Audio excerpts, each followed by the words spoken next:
Yan po mga kabida, isang magandang oras sa lahat at welcome po sa aking channel. Ito, pag-usapan po natin ano po, no? Ito hong bagong chismis na naman po na nakarating po sa COMELEC mga kabida, no?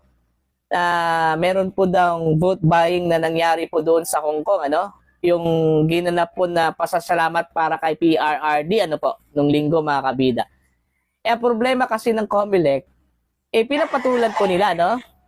Ito hong chismis. Although inamin po ng COMELEC mga kabida na raw information yon at tinitreat po nila na fake news, nag-conduct pa po ng investigasyon. Ano? Napakalayo yun mga kabida.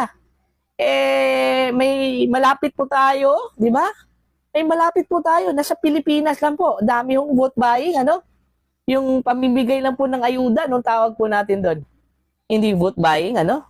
During the campaign period, namigay po ng ayuda, although DSWD daw yung nanguna doon, pero bakit po may mga politiko, ano? At yung iba pang, nag-speech pa po, ano? Oh, anong tawag doon? Lantarang vote buying man yun, ano? Mga kabida. Ngayon, may chismis o may nangiintriga po sa COMELEC na yun daw may nangyaring vote buying doon, ano? Napakalayo. Tsaka pangalawa po mga kabida, hindi na kailangan po na bigyan po ng pera yung mga OFWs doon. Kasi alam naman po natin lahat na ang Hong Kong po ay baluarte po ng dating Pangulo, ano? Okay?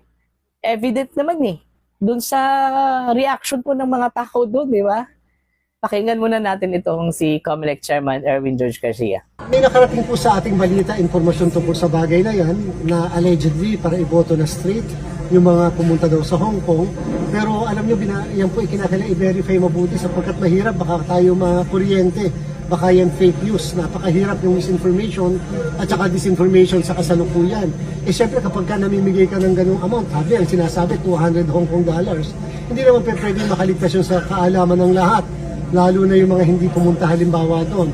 So tingnan natin kung ano ang katotohanan yan. Pero again, at this point, ito ay raw information. Wala pa itong kredibilidad at sa kasalukuyan ito ay tinuturing pa rin natin na fake news. Pero pinapa-verify naman po. Yes po, tayo po nakikipag-communicate na sa ating konsulada sa Hong Kong upang makakuha din ng mga balita tungkol dyan sa bagay na yan.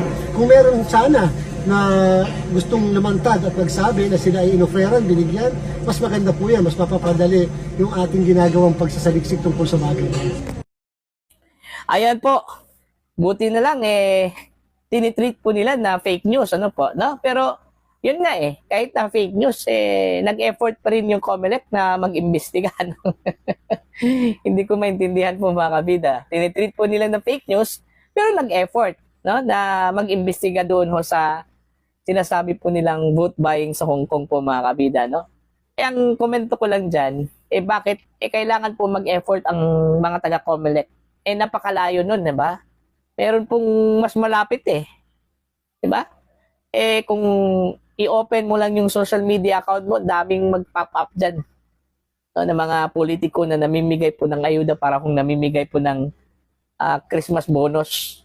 Pumipila pa yung mga tao po mga kabida at saka binibigyan po ng pera, no? So, anong tawag dyan? Hindi ho vote buying yan? Ano yan? Simpleng pamimigay lang po ng ayuda, no? Campaign period po ngayon. Tandaan po natin. Campaign period po natin. Election period po mga kabida. Everything na ibibigay ng politiko doon ho sa mga tao, makukonsiderang vote buying yon. Okay? Maliban lang siguro kung yung oras o time po ng pamimigay po mga kabida, hindi ho itong election na ito, ano?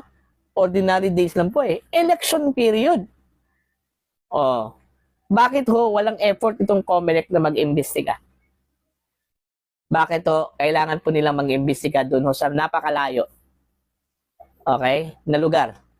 Tapos iniimbitahan pa po nila yung mga tao na umattend doon. Na kung meron pong nalaman, magbigay alam kung sila daw ay binibigyan po ng pera, no?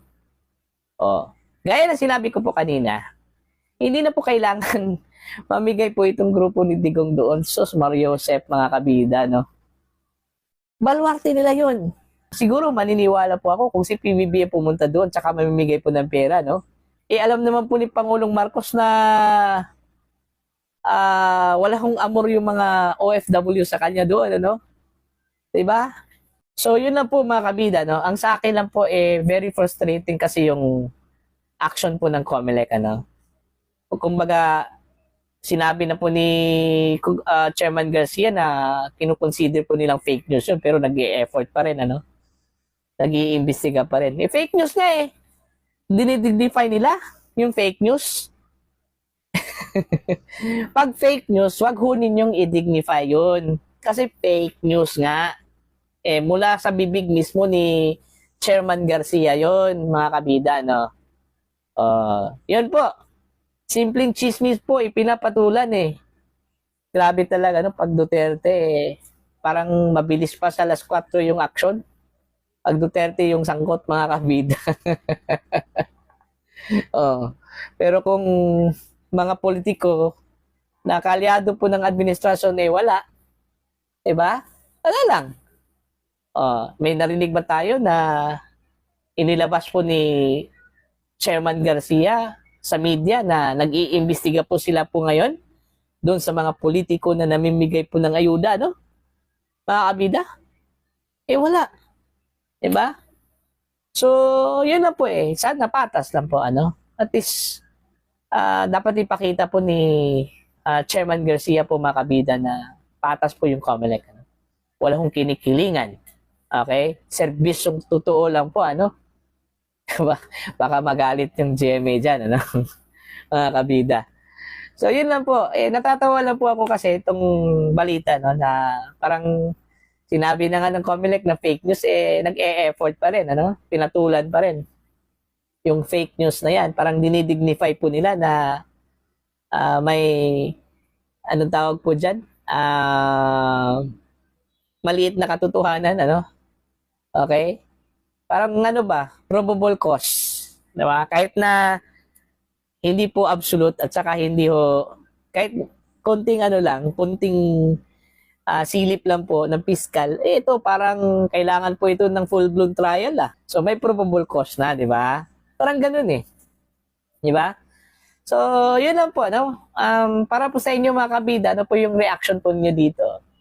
Dito ho sa simpleng chismis na nakaabot po sa COMELEC na although sinabi po ng COMELEC na fake news, pinatulan. Pinaimbestigahan po mga kabida, no? Okay? So, yun lang po. Para po sa inyong comment and